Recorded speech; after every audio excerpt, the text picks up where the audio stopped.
What's up everybody, Kinetic here, and welcome back to The Division. I've got an interesting discussion video, I think, for you today regarding The Division and the newly released patch notes for the upcoming April 12th update.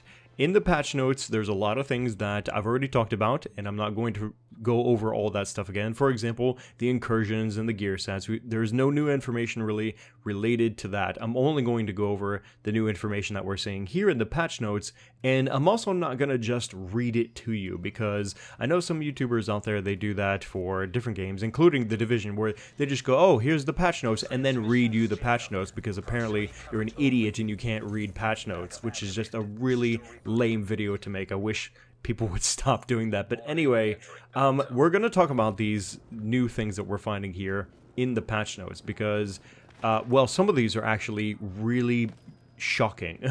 Shocking in a good way, and some of them shocking in a bad way. And of course, you're welcome to read the patch notes yourself. I'll have a link to that in the description of this video. Let's go ahead and let's get started by taking a look at the most interesting things that we're seeing here in the patch notes. It actually starts with the game changes section of the patch notes.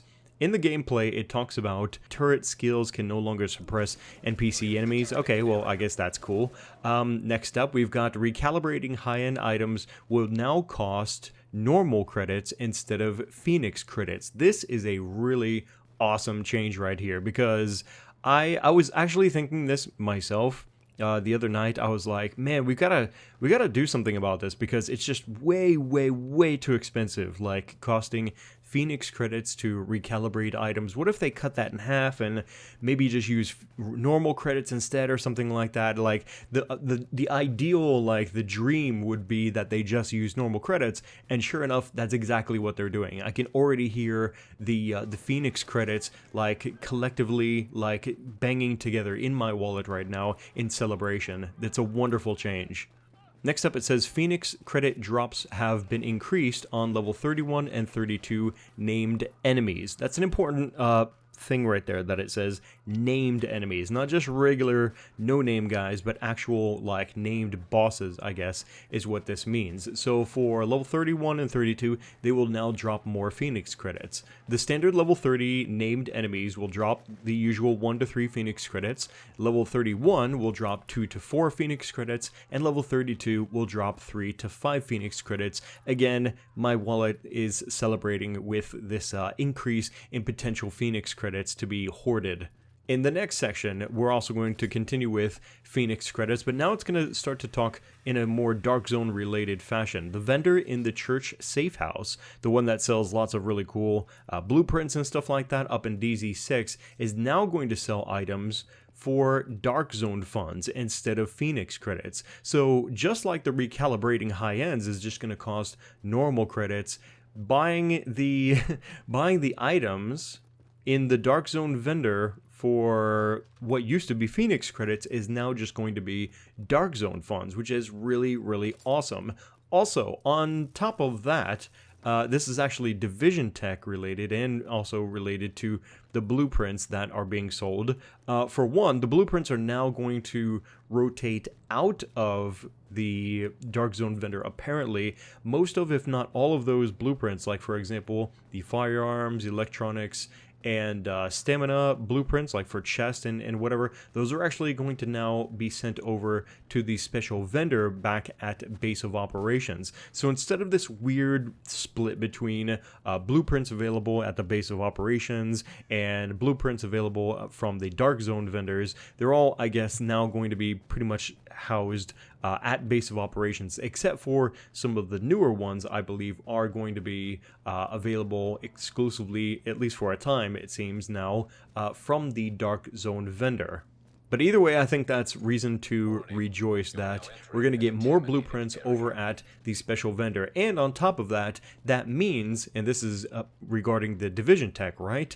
Those items, those blueprints, I mean, that used to cost Division Tech in order to craft those items, are no longer going to require Division Tech to craft those items. So for example, and this is what I'm interpreting this as, let's say you want to make a stamina chest piece, right? It used to cost you division tech to be able to craft that. Now it no longer will, which I think makes total freaking sense. This means we will have, well, in a sort of way, have a less demand to use division tech on what I consider to be the essential pieces of our gear, like for example the chest blueprints. It was actually kind of surprising and confusing to me once I realized that those high-end chest blueprints come from the Dark Zone vendor, and I needed division tech in order to make that, whereas all the other blueprints that I didn't get from the Dark Zone didn't require division tech. Now, as I understand it from the State of the Game address, they're also going to be adding new blueprints, new guns and things like that, new items and inventory to be sold by the Dark Zone vendors, and those will continue to require division tech in order to craft those items. So while not all blueprints are going to be wiped of the need for division tech in order to make those items, I believe what they're doing is they're taking pretty much all of the armor at least, which makes, again, a lot of sense to me, taking away the division tech requirement to craft those, taking away the Phoenix credit cost as well to buy these blueprints, and housing all of them over there at base of operations from the special vendor. Some other really interesting things to note about the rank requirements for items purchasable from the Dark Zone vendors. Rank requirements for superior and high-end quality items have been adjusted, it says here. Superior or purple items require rank 15 instead of rank 30. High-end items that are level 30 and have a gear score of 163 will be rank 25 instead of rank 50 for Dark Zone. And some of the, I guess, higher end stuff, now higher end, if you will, level 31 with a gear score of 182 will require rank 40 instead of rank 50. So they're removing the Phoenix credit cost in order to buy items from the Dark Zone vendors. They're also removing the division tech requirements for the blueprints and things that are going to base of operations, and they're also lowering the rank requirements in order to be able to purchase items from the Dark Zone. And on top of that, and it's not listed here in the patch notes, but they're also going to create incentive to keep on ranking up in the Dark Zone. There's been really no incentive to want to keep going above rank 50 other than bragging rights, right? Well, they are going to add new items that are going to, for example, require rank 70 in order to purchase those items, and even rank 90 items will be sold as well. So just when you thought you didn't have to grind out any more Dark Zone ranks, guess what? You're gonna have to grind out more Dark Zone ranks. Now, I like how they just kind of list this at the end of the Dark Zone section for the patch notes, and don't really explain it that much as they did in the State of the Game livestream. It says here, added a new Dark Zone bracket for characters with gear score 160 and above. What this means and how it was put on the livestream is that they're basically going to create a kind of separation between characters that are super geared and characters that are not super geared. So in the future with this patch, if you are, let's say, a fresh level 30 or maybe even under that and you're exploring the Dark Zone, you will not have to worry about super geared players that have just all high ends, just insane guns and mods and stuff like that, who will basically just one-shot your sorry ass in the Dark Zone and leave you cold and bloody. Now, this is probably one of the points of debate here in the patch notes, but certainly not the biggest fire that's been set as far as changes to the game. Most people seem to think that this is a positive change because therefore it brings more balance to the game. You won't have, undergeared players getting completely destroyed by super higher geared players. Then you have the really strong-headed PvP players. They're saying that this is a Care Bear change, that, they should be able to kill whoever they want to kill, and that isn't that what Dark Zone is about or whatever. I don't know. I mean, I'm kind of on the fence about it. On one hand, yes, I think that there's going to be some negative consequences to this that could be its own video probably, as far as separating the player base in these brackets of gear, but I totally understand why they're doing that and how it probably should be done just for the sake of balance. So next up in the patch notes, we have the crafting section, and this is by far the biggest inferno of debate that's burning right now all over the internet that is talking about the Division. They're talking about the changes to crafting, and this is a strange way to go about addressing the crafting items versus dropped items problem that exists in the game. What is that problem? Well, basically, the game, when it drops an item for you, when it drops, let's say, a high-end pair of knee pads, it takes the exact same formula from the blueprint that when you would craft something, and then it goes ahead and just crafts something for you. Now, if you haven't been crafting anything up to that point, let's say you're still wearing purple knee pads or something like that, and then you find these high-end knee pads, you're going to be so excited because you finally found those high-end knee pads. Even if the stats aren't what you want, chances are you can change at least one of those attributes into something that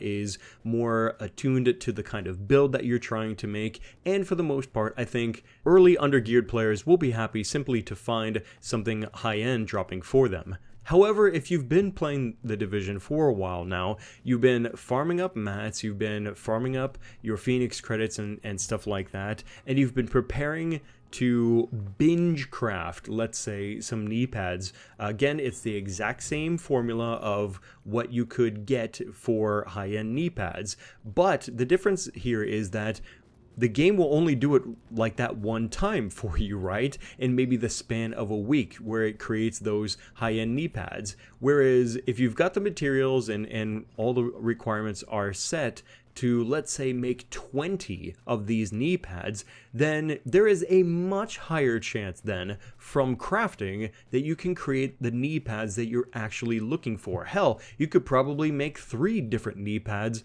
for 3 different builds that you would like to maybe apply to your character for different situations and different challenges within the game. And that's the problem right there. The problem is that through crafting, we're able to get the most powerful items, and we're able to build things the way that we want to and actually get something really powerful for our character, whereas almost everything that is dropped from enemies in the game has so much higher of a chance of being complete trash compared to what you're able to do through crafting. What really needed to be done here to address the imbalance between crafted items and dropped items is they should have buffed the dropped items, so that way they're not just unique in the way that they look, a fancy gold plating for my Midas. No, that Midas should kick ass. That Midas should have great stats, great talents, and reward me for being lucky enough to actually find that gun, not look at it like this is complete trash. I have a Vector with 2 talents that ends up amounting to way more power than this stupid Midas's 3 talents. What the hell is this trash? So in short, like I'm saying, the ability to craft our items, it has far more potential to be great items compared to the items that are being dropped for us currently in the game. So what we're seeing here in the patch notes regarding the changes to crafting actually makes things a lot worse. It says here, increased costs for converting crafting materials and crafting high-end items. It will now take 10 standard green materials instead of 5 to craft 1 special blue material. So for example, instead of 5 green weapon parts to make 1 blue weapon part, it's now going to require you to use double the green materials to make that 1 special blue material. For the next tier up, it's going to require 15 blue materials instead of 5 to make 1 high-end material. That is triple the increase in materials to create 1 high-end gold material.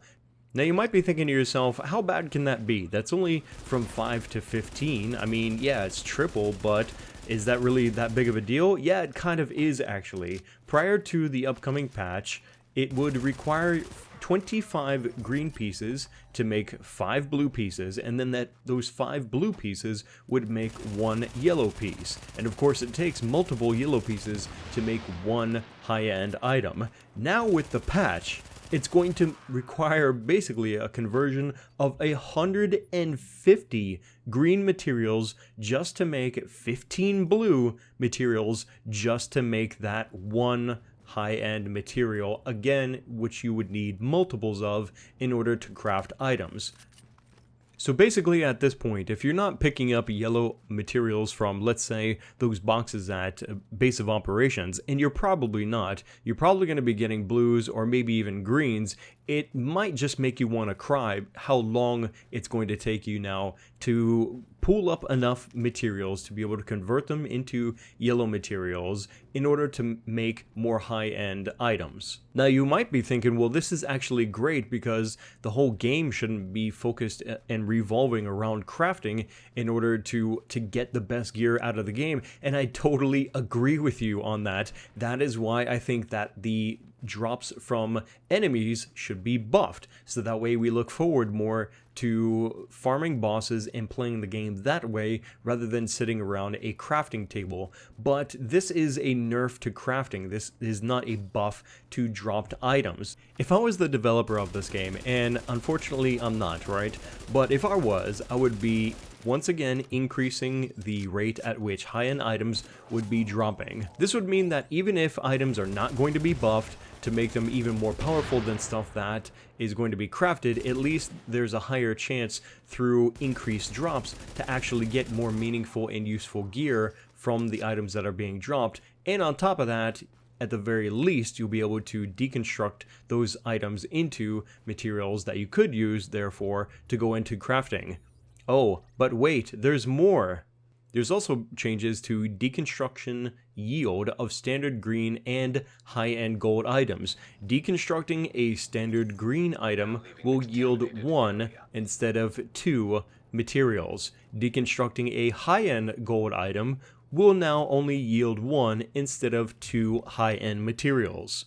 That's right, you probably crafted an item that cost somewhere up to a total of 8 high-end crafting materials, and you used to get 2 back, which is a pretty pitiful return on deconstructing items that you just made. Well, now you're only going to get 1. How do you like that? Now, before I sound any more salty about this, let me just say that I am really loving The Division, and I think that so far up to this point, Massive has been doing a fantastic job of listening to the community and addressing a lot of the issues that we have been seeing in the game, fixing bugs, taking on suggestions to add new features and changes to the game and stuff like that. This is the first time, and a really shocking first time, to see such an awkward change in the gameplay and the way that characters are going to be gearing up themselves and basically progressing through the game. But it could be the reason why they're reducing the number of materials that you'll get when deconstructing, and they're increasing the number of materials that you need in order to convert into higher end materials, is maybe because through things like the daily and weekly assignments, maybe we'll see just materials by the dozen dropped into our laps as reward for completing daily objectives, or through some other means. Maybe in this patch we're simply going to have a lot more materials, and so in order to balance that out, because they're giving us so many more materials, they're going to basically increase the cost in a sort of way, converting those materials into high-end materials. And like I said, I really hope that I'm right on this, because otherwise, if they're not shoving tons more materials in our faces through some means in the game, then this is only hurting the people that are coming into the game from this point forward. This isn't hurting the players that are already in the game, unless they've been really slow about gearing up and farming materials. This is just creating an even bigger time sink for newer players to try and catch up now to all the players that are super geared and have been playing frequently since the game came out. If I were to recommend this game to a buddy and tell him to start joining post this patch's release, then I really feel bad for him, because it's going to be so much harder for him to get the gear that he needs to be able to build up his gear score to come join me and the rest of our geared friends in, for example, challenge mode missions or the incursions and whatever new content that they come out from this point forward. It's harder for our friends or potential friends to catch up to us now. And that pretty much, I think, is enough ranting for this video. That was actually much more than I intended, but like I said, I really wanted to express my true feelings about this patch, not just give you a I'm reading patch notes video, because I think that that's a really lame form of video making. If you have a difference of opinion, and I'm totally open to differences of opinion, I would like to hear your comments down in the comments section. And of course, if you're in the same boat as me and you think that these changes to the balancing of crafting gear in the Division is complete trash, then yeah, of course I want to read those comments as well. That would be on my side, I guess, of the debate. But you know what? At the end of the day, I think that I'm going to reserve final judgment for when the patch actually comes out, when we have more details, because there is potentially more to be seen from a different perspective as far as why this crafting nerf is happening and how it could actually be, and it must be, somehow improvement to the game in the eyes of the developers. If you enjoyed this video, be sure to click the like button to support these Division videos here on my channel. I will be doing more guides, more discussion videos, more updates on content for the Division and all that good stuff right here on my channel. So make sure that you're subscribed so you don't miss the next video. And once again, if you want to read these patch notes for yourself and get the details in black and white in your own face, then check the link in the description of this video. I'll be leaving it there for you. Thanks again for watching. My name is Kinetic, and I'll see you next time.